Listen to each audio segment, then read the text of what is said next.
अस्सलाम वालेकुम दोस्तों, मेरा नाम है बिलाल शकूर और आप देख रहे हैं मेरा चैनल इन्फॉर्मेटो।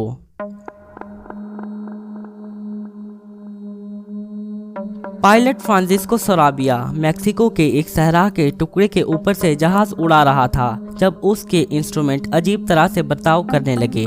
लेकिन ये वाहिद मसला नहीं था जिसका वो सामना कर रहा था।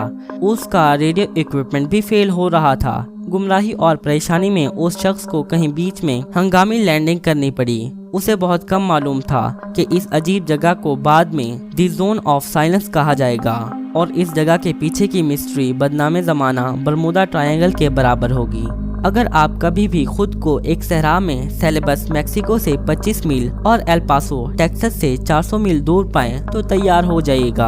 आप मापी में साइलेंस जोन में हैं और जल्द ही कुछ अजीब चीजें होने लगेंगी। जैसे मैंने पहले बताया, फ्रांसिस्को सोराबिया ने इस गैर मामूली जोन को 1930s में एक सहरा के दरमियान दरियाफ्त किया जब कोई चीज उसके रोजमर्रा के ऑपरेशंस के साथ इंटरफेयर करने लगी। लेकिन पहला होने के बावजूद वो वाहिद नहीं था जिसने इस जोन की नाकाबिले बयान एक्टिविटी को तजर्बा किया हो। 1964 में रियासत की मलकियत में एक कंपनी पेमेक्स, जिसका मतलब पेट्रोलियोस मैक्सिकानोस है, ने इंजीनियर हैरी डेलेपानिया को इस इलाके के सहरा को तजर्बा करने के लिए भेजा। उस शख्स को देखना था कि क्या यहाँ एक पेट्रोल पाइपलाइन बनाना मुमकिन है जो चिहुआहुआ से मैक्सिको के शुमाल तक जाए। अलबत्ता इस मुहिम का नतीजा वो ना निकला जो मुतवक्के था और इसकी अहम वजह वो रेडियो एनोमलीज थी जिसने टीम के हर रेडियो को मुतासिर किया। वो काम नहीं करते थे, जैसा कि बिल्कुल नहीं। इनफैक्ट हैरी डेलेपानिया पहला था जिसने जोन ऑफ साइलेंस को इसका नाम दिया। इंटरेस्टिंगली उस शख्स को ये पुरस्कार इलाका इतना दिलचस्प लगा कि वो यहाँ कई बार दोबारा इस अजीब अनोमली के बारे में जानने के लिए लौटा। उसने मालूम किया कि यहाँ डेड रेडियो जोन्स की निशानदही नहीं की जा सकती क्योंकि वो इस जगह में हर तरफ चलते रहते हैं। कोई भी इस फिनोमेनन की वजाहत नहीं कर सकता, लेकिन इंजीनियर की रिपोर्ट्स की वजह से जोन ऑफ साइलेंस को इसकी खौफनाक शोहरत मिली।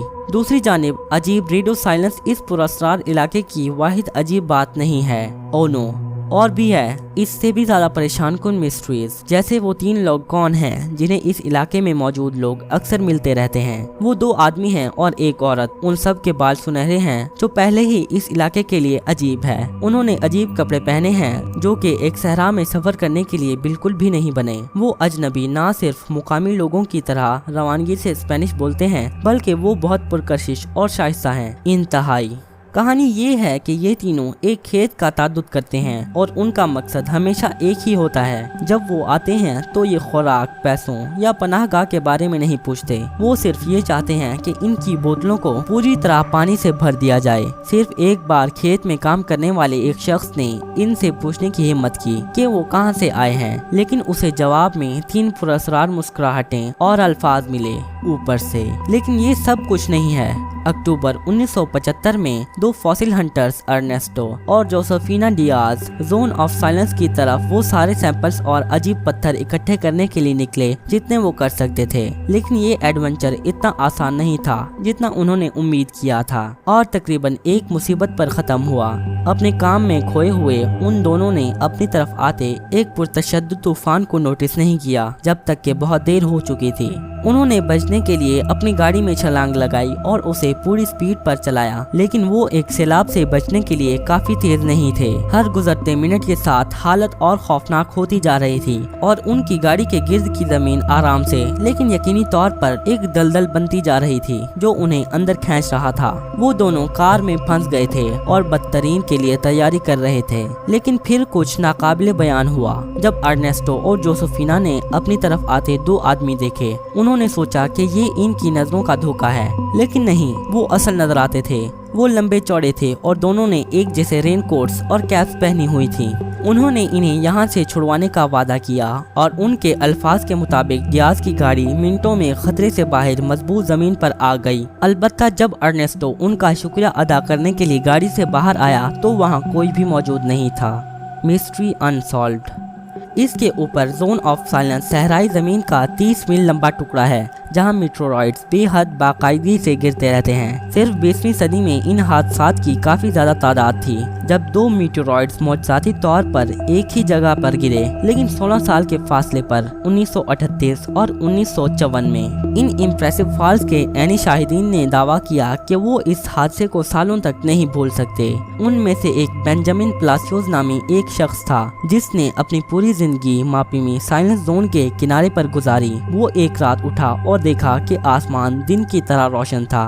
रोशनी मीलों दूर से देखी जा सकती थी और ये जबरदस्त शोर के साथ थी। ये इतना लाउड था कि करीबी घरों की खिड़कियां टूट रही थीं। फिर एक मीटरोइड फटा और उसके टुकड़े 1 मील तक जमीन पर फैल गए, सबसे बड़ा फैला हुआ मैदान बनाते हुए। और फिर भी जोन ऑफ साइलेंस के बारे में और भी है। जुलाई 11, 1970 को यूएस ने एक Athena rocket green river Utah के एयरफोर्स बेस से लॉन्च किया। इस बारे में डेटा इकट्ठा करने के लिए कि ऊपर फिजा में दाखिल होने वाली व्हीकल्स किस तरह बर्ताव करते हैं। लेकिन बात यह है कि रॉकेट को न्यू मैक्सिको में किसी व्हाइट सैंड्स के इलाके में लैंड होना था, लेकिन इसके बजाय इसने रास्ता तब्दील किया जैसा कि किसी ताकत ने इसे धकेला हो, और ये सीधा जोन ऑफ साइलेंस के वसत में लैंड हुआ। क्या ये एक इत्तेफाक था या एक अजीब बेकायदगी? यूएस ने रॉकेट के मलबे को दरियाफ्त करने के लिए इजाजत मांगी और मैक्सिकन गवर्नमेंट ने इस जगह में दाखिले की इजाजत दे दी, लेकिन इस अमल में सर्च पार्टी बता सकती थी कि कुछ इनके मवासलात के साथ छेड़छाड़ कर रहा था। यही वजह है कि टीमों का काम के साथ कोऑर्डिनेट करना नाकाबिले यकीन हद तक मुश्किल था। इंटरप्टेड रेडियो सिग्नल्स के अलावा लोगों को सैटेलाइट और टेलीविजन के सिग्नल के साथ भी मुश्किल पेश थी।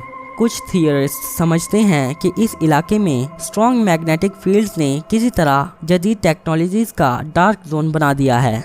ये सब बहुत ही मिस्टीरियस सुनाई देता है, लेकिन इन कहानियों के पीछे क्या है? साइंसदान जोन ऑफ साइलेंस में होने वाली चीजों की बहुत सालों से वजाहत करने की कोशिश कर रहे हैं। सबसे नाकाबिले फहम नतीजा जो उन्होंने निकाला वो मादूनियात का असर है जो जमीन की गहराई में है। मिसाल के तौर पर कुछ साइंसदान यकीन करते हैं कि मैग्नेटाइट और यूरेनियम की हाई लेवल्स शायद सिग्नल्स की कमी के लिए जिम्मेदार हों। इसके अलावा आपको याद होगा कि जोन ऑफ साइलेंस ऊपर से गिरने वाले मीटरोइड्स के मलबे से भरा हुआ है जो आमतौर पर लोहे और दूसरे मेटल से भरे हैं। ये भी जोन की सिग्नल अनोमलीज के जिम्मेदार हो सकते हैं। दूसरी तरफ कुछ माहिरीन मुत्तफिक नहीं कि जोन ऑफ साइलेंस जमीन पर दूसरी जगहों से ज्यादा मीटरोइड्स को अट्रैक्ट करता है। वो ये भी बताते हैं कि इसे साबित करने का कोई सबूत भी नहीं है कि कुछ गैर मामूली या अनयूजुअल वहाँ पर हो रहा है। वो कहते हैं कि इस इलाके के बारे में तमाम अफवाहें मुबालगा खेज और मुज़ाहिका खेज हैं, लेकिन हत्ता के शकुक व शुबात भी इनकार नहीं कर सकते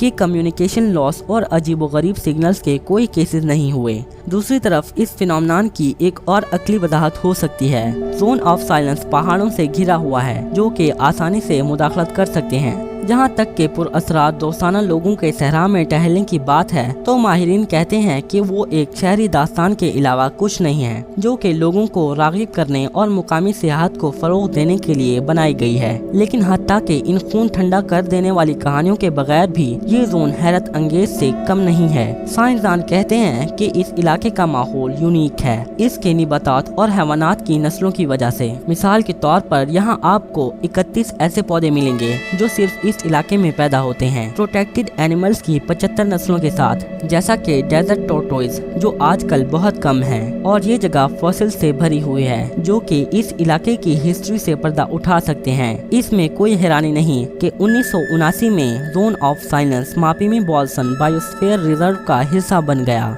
एक लेबोरेटरी के साथ जो सेरो सैन इग्नासियो पहाड़ों के साथ बनी है।